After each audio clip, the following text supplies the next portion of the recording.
प्रियंका।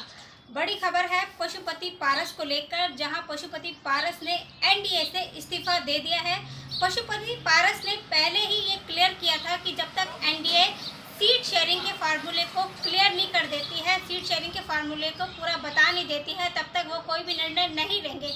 लेकिन अब जब सीट शेयरिंग का फार्मूला क्लियर हो चुका है, एनडीए ने सीट शेयरिंग कर दी है, जिसमें पशुपति पारस की पार्टी को एक भी सीट नहीं मिली है।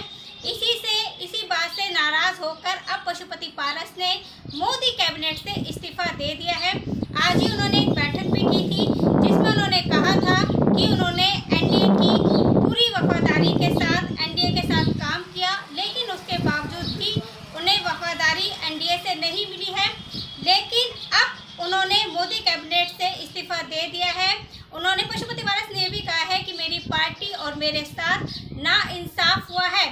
वहीं बीजेपी की तरफ से ये ऑफर भी दिया गया था चिराग पासवान और पशुपति पारस को कि वो अपनी पार्टी को मर्ज कर लें, और दूसरा ये भी कहा गया था एनडीए की तरफ से कि अगर हो सके तो राज्यपाल का ऑफर भी पशुपति पारस को दिया गया था। लेकिन दोनों ही ऑफरों को नेगलेक्ट किया गया, नज़रअंदाज किया गया, और अब पशुपति पारस ने मोदी कैबिनेट से इस्तीफा दे दिया है।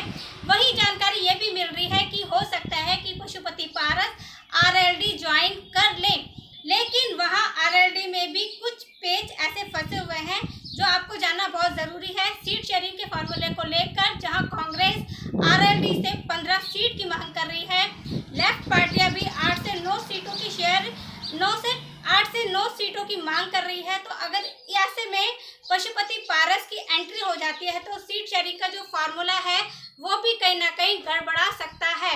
तो अब देखना ये होगा कि पशुपति पारस ने अभी कोई डिक्लेयर नहीं किया है